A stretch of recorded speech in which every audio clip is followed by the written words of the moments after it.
안녕하세요. 반갑습니다. 2월 14일 주일 설교는 사도행전 3장 19절로 21절 말씀 보시겠습니다. 그러므로 너희가 회개하고 돌이켜 너희 죄 없이 함을 받으라. 이같이 하면 새롭게 드는 날이 주 앞으로부터 이를 것이요. 또 주께서 너희를 위하여 예정하신 그리스도 곧 예수를 보내시리니 하나님이 영원 전부터 거룩한 선지자들의 입을 통하여 말씀하신 바 만물을 회복하실 때까지는 하늘이 마땅히 그를 받아 부리라. 아멘. 이 시간 모든 것 회복할 때까지라는 제목으로 은혜를 나누고자 합니다. 독수리가 30년쯤 살면 부리가 발톱이나 날개가 낡아 더 이상 사냥하지 못하므로 생을 유지할 수 없는 시기가 오는데 그중 극히 일부의 독수리는 낡은 부리를 바위에 부딪혀 빼고 새 부리가 날 때까지 기다리다 새 부리가 나면 그 부리로 발톱을 불어 뜯어 뽑고 깃털 역시 뽑아버린다고 합니다. 이렇게 새롭게 변모한 독수리는 하늘의 제왕 구실을 다 하면서 40년가량을 더 산다고 합니다. 이 말이 성경에 있는 것을 보면 사실인 것 같습니다. 그래서 시편 103편 5절에 내 청춘을 독수리같이 새롭게 하시는도다 했습니다. 얼마 전만 해도 우리 사이에는 웰빙이라는 말이 들어가지 않으면 건강을 논하기 어려울 정도로 유행했지만 요즘은 힐링이라는 용어가 대세를 이루고 있습니다.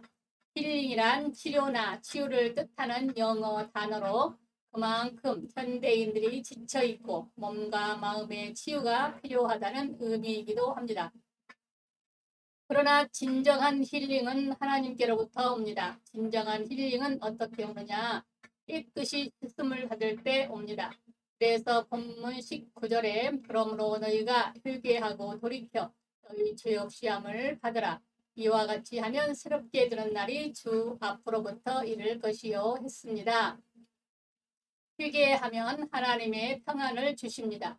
그것을 영원 불변의 영적 공식입니다. 그래서 야고보는 병들었을 때 죄를 고하고 기도하라고 했습니다.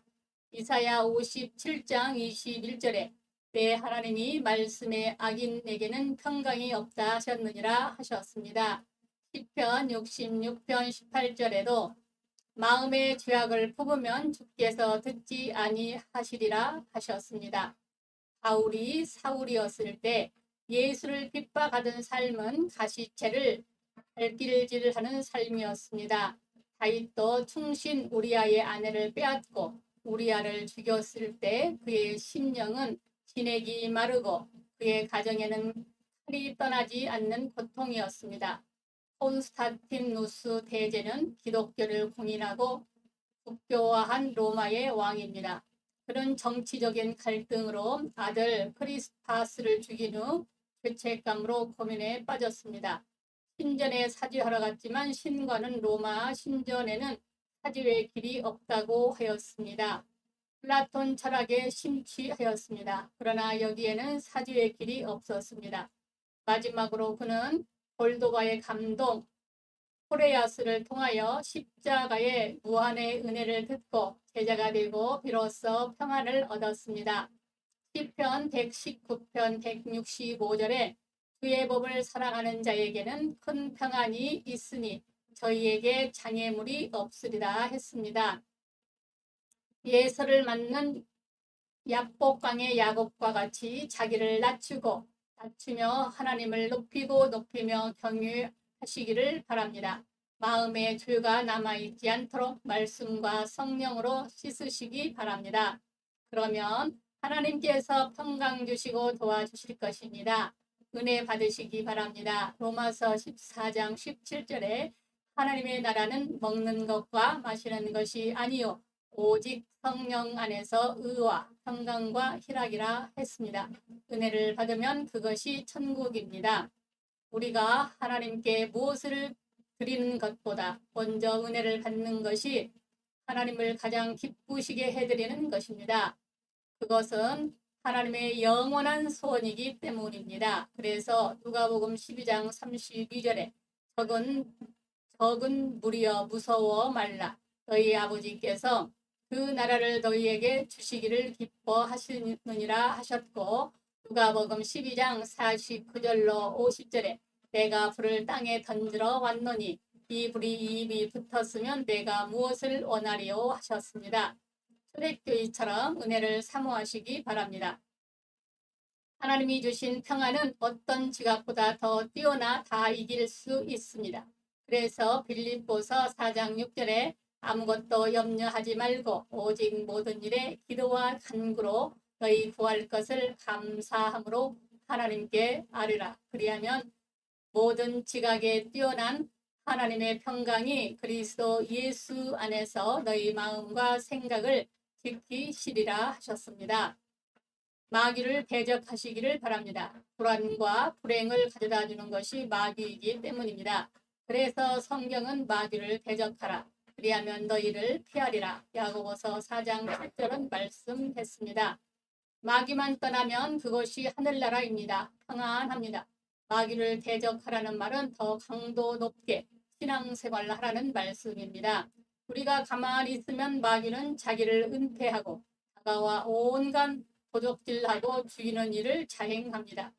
그래서 기도하지 않으면 시험이 다가옵니다. 그래서 이스라엘 백성들은 예루살렘 성을 건축하면서 한 손에는 망치를 들고 한 손에는 병기를 잡았습니다. 영적 세계를 알고 신앙생활을 해야 오해가 없습니다. 하나님께서는 하나님의 사람을 만드시고 참 하나님의 사람만 구원하시기 위해서 이러한 세상에 우리를 살게 하십니다.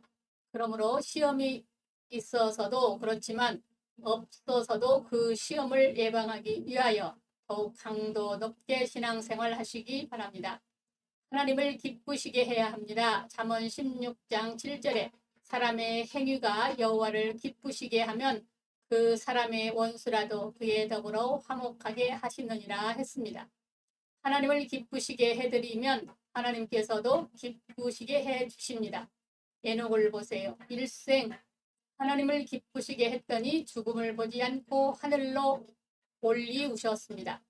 지금도 하나님을 기쁘시게 하면 우리가 땅에 살아도 천국 생활을 주십니다. 하나님을 찬송을 기뻐하십니다.